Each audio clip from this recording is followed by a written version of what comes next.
주님께서 여러분과 함께 루카가 전한 거룩한 복음입니다.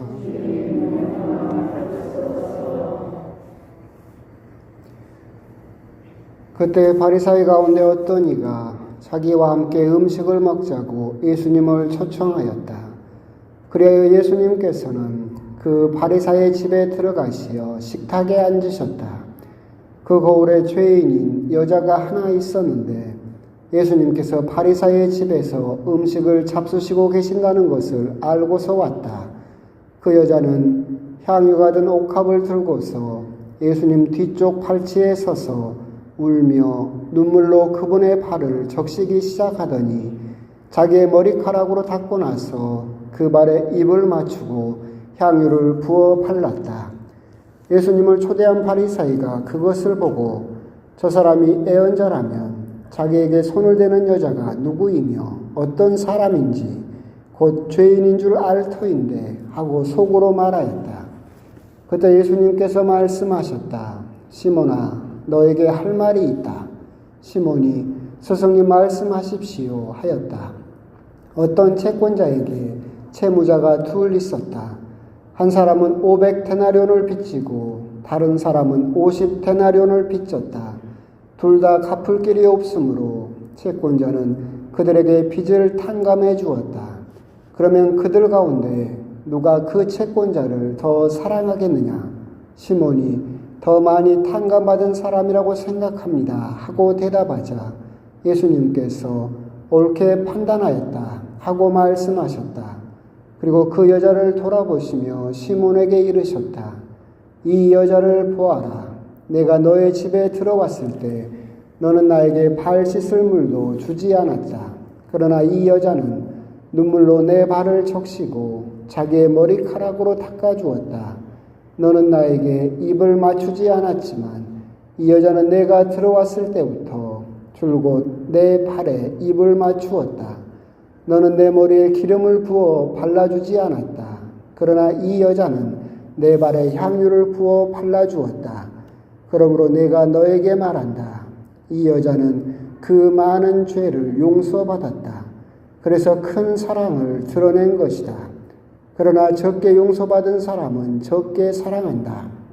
그리고 나서 예수님께서는 그 여자에게 말씀하셨다. 너는 죄를 용서받았다. 그러자 식탁에 함께 앉아있던 이들이 속으로 저 사람이 누구이기에 죄까지 용서해 주는가 하고 말하였다. 그러나 예수님께서는 그 여자에게 이르셨다. 너의 믿음이 너를 구원하였다. 평안히 가거라. 주님의 말씀입니다.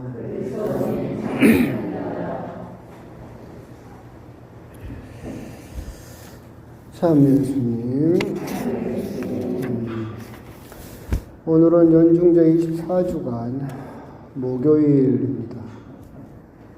또 심심찮게 또 비가 내리고 하여튼 엊그제 말한 대로 뻔한 하늘을 볼 날이 별로 안 되는 것 같습니다. 우중충하고 그래서 그런지 몸도 축축 처지고 이런 날은 강론을 안 해야 되는데 오늘 복음은 여러분도 다 아시는 복음이죠.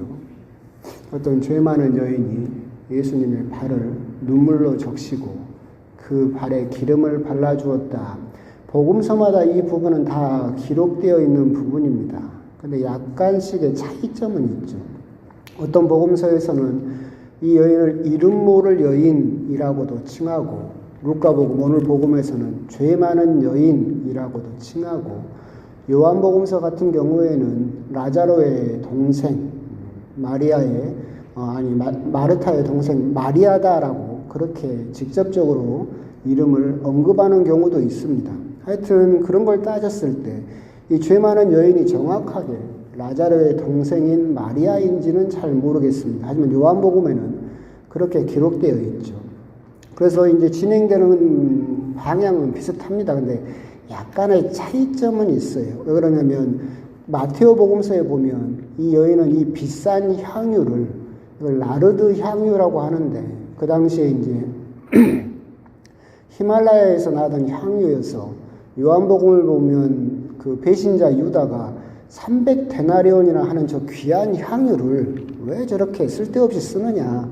그 돈으로 가난한 사람들을 도와줘야 되는 거 아니냐라고 할 정도로 비싼 향유였어요. 300데나리온이면 지금 돈으로 따지면 1,500만 원짜리 향유입니다. 엄청나게 귀한, 그러니까 이 여인은 자신의 모든 것을 다해서 예수님을 대접한다는 거죠. 근데 다른 마태오복음서를 보면 이 기름을 머리에 바르죠. 근데 루카복음, 오늘 복음이나 요한복음을 보면 발에다 바르고 있습니다. 여기서 조금 차이점이 있는 게 마태오복음에서 이 여인이 예수님 머리에다 바른다라고 하는 것은, 머리에 기름을 바르는 것은 대부분 구약 성경에 이야기된 대로 사제가 직분을 받을 때, 임명될 때 애언자, 왕이 자기 이제 취임할 때 머리에 기름을 바르죠. 이 여인이 예수님 머리에 기름을 바른다라고 하는 것은 마테오 복음서에 따르면 구약 성경의 절차대로 예수님이 메시아이시다라고 하는 것, 사제이며 애언자이며 왕이시다라고 하는 것을 공개적으로 드러내는 행위라고 마테오 복음서는 기록을 하고 있지만 루카 복음서나 요한 복음서는 이 기름을 발에다 바르죠. 발에다 기름을 바르는 경우는 한 가지 경우밖에 없습니다. 죽은 시신에게 발에 바르죠.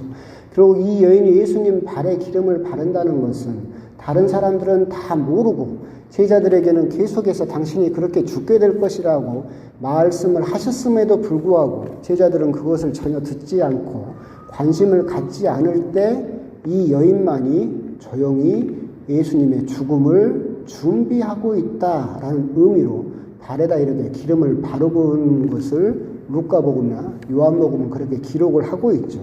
그러면서 예수님을 눈물로 발을 적시고 머리카락으로 닦고 나서, 그러니까 또 그 당시에 이스라엘 풍습에서 여자가 머리카락을 보여줄 수 있는 경우는 두 가지 경우밖에 없습니다. 상가에서 머리를 풀고 곡을 해야 되니까. 두 번째는 남편에게만 머리카락을 보여주죠. 그리고 이 부분 역시도 이 여인은 예수님의 죽음을 준비하고 있다라고 하는 것을 루카복음서는 이렇게 우리들에게 은연중에 보여주고 있죠. 식사 자리, 기쁜 자리입니다. 그리고 제자들은 예수님의 순환과 죽음에 대해서 관심도 없어요. 그런데 모든 사람들이 손가락질을 하는 죄 많은 여인이다라고 칭해지는 그 여인만이 자기의 모든 것을 다 바쳐서 그 비싼 향유를 구해서 예수님 발에 기름을 바르면서 눈물로 그 발을 씻으면서 그 죄 많은 여인만이 예수님의 죽음을 미리 조용히 준비하고 있다라고 하는 점에서 사실은 오늘 복음의 핵심은 어떻게 보면 그 부분에 은연중에 들어있는 부분이기도 하죠. 그럼에도 불구하고 예수님께서는 여기에서 이제 그 여인의 모습을 보면서 어떻게 보면 손가락질하는 바리사이, 여기서 나오는 시몬아 너에게 할 말이 있다, 시몬이 말씀하십시오라고 할 때 이 시몬은 베드로를 이야기하는 것이 아닙니다. 여러분들이 이걸 들으면서 착각할 수 있는데 이 바리사이의 이름이 시몬입니다. 시몬이라는 이름은 흔하니까 다른 복음서를 통해서 봤을 때도 바리사이의 이름이 시몬이었고 이 바리사이에게 직접 이야기를 하는 거죠. 그러면서 탕감받은 돈 문제를 들먹이면서 예수님께서 누가 더 사랑하겠느냐라고 물어보고 결국은 더 많이 용서받은 사람이 더 많이 사랑합니다. 결국은 이 죄 많은 여인이 더 많이 용서받았기 때문에 나를 더 사랑하는 것이다. 근데 너는 아무것도 용서받을 것이 없다고 생각하기 때문에 나를 전혀 사랑하지 않는 것이다. 그것이 결국은 내가 너희 집에 왔을 때 발을 씻겨주지도 않았고 입맞춤 해주지도 않았고 기름을 발라주지도 않은 것, 그것은 결국은 나를 전혀 사랑하지 않는 증거인데 그 반대로 이 여인은 너무나 나를 사랑하는 나머지 이 모든 것을 하고 있다. 결국은 더 많이 용서받은 사람이 더 많이 사랑한다라는 것이고 이 부분을 좀 곰곰이 묵상을 해보면 거꾸로도 말이 성립해요.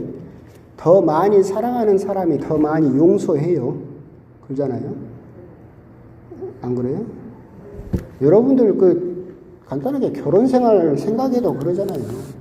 여러분들 신혼 때 신혼 때 남편이 밥 먹고 술 먹고 들어오고 막 해도 여러분은 다 용서했어요.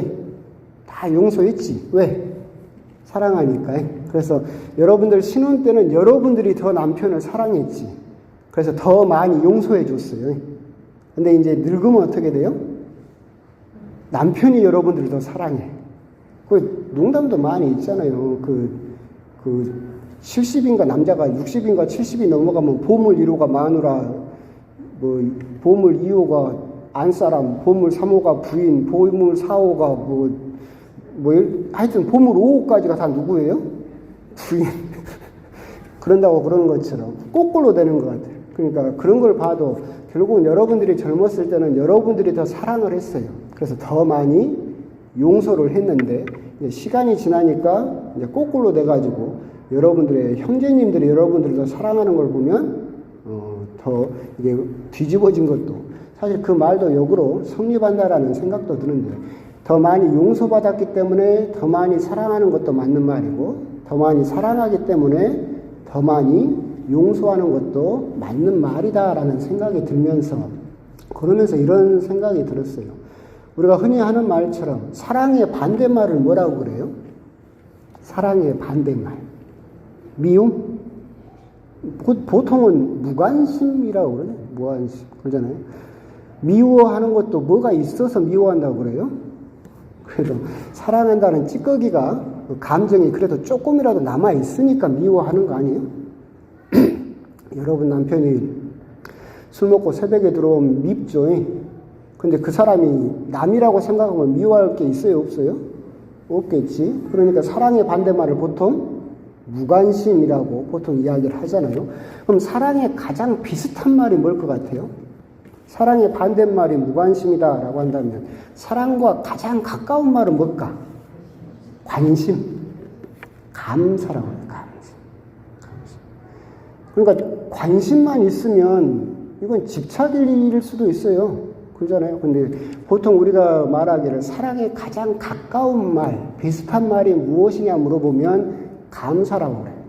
감사하는 것이 사랑의 증거이다라고도 이야기를 하죠. 오늘 복음을 보면 그게 여실히 드러나잖아요. 한쪽에는 바리사이파 사람이 있고 한쪽에는 죄 많은 여인이 있어요. 이 바리사이파 사람인 시몬이 예수님께 보여주는 것은 뭐예요?